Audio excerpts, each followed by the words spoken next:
திருப்பாவை பாடல் 3 ஓங்கி உலகளந்த உத்தமன் பேர் பாடி. நாங்கள் நம் பாவைக்குச் சாற்றி நீராடினால் தீங்கின்றி நாடெல்லாம் திங்கள் மும்மாரி பெய்து. ஓங்கு பெருஞ்சென்னல் ஊடு கயலுகள பூங்குவளை போதில் பொறிவண்டு கண்படுப்ப.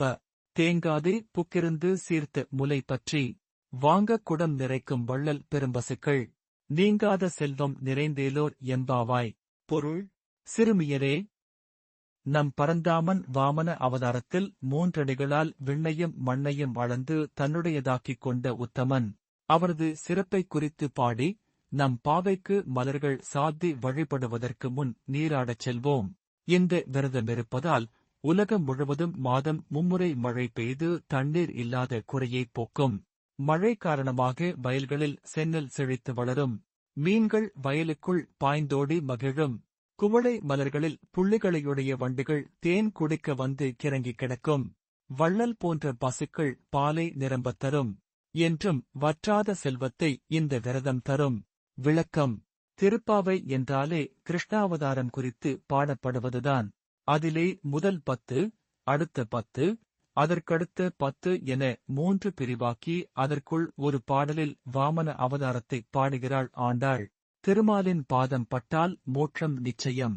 அதனால் அதை உத்தம அவதாரம் என்று வேறு போற்றுகிறாள். பகவானை வணங்கினால் எல்லா வளமும் சித்திக்கும் என்பதும் ஆண்டாளின் அனுக்கிரகமாக இருக்கிறது. இந்தப் பாடல் திருக்கோவிலூர், விழுப்புரம் மாவட்டம், உலகளந்த பெருமாளைக் குறித்து பாடப்பட்டுள்ளது. திருவெம்பாவை பாசுரம் 03. முத்தன்ன வெண்ணகையாய் முன்வந்து எதிரெழுந்தேன்.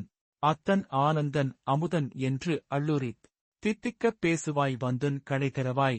பத்துடையீர் ஈசன் பழவடியீர் பாங்குடையீர்.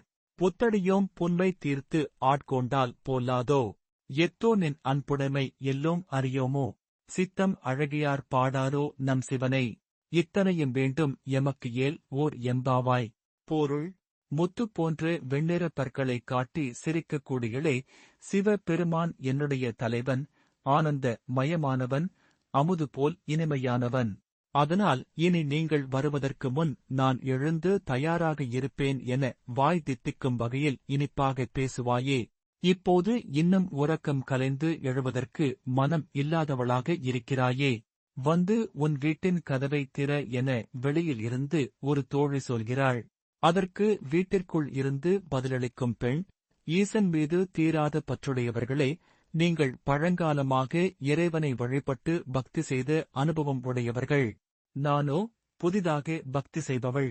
தவறிப்போய் இன்று தூங்கிவிட்டேன். எனது பிழையை பொறுத்துக் கொள்ளக் கூடாதா என்கிறாள்.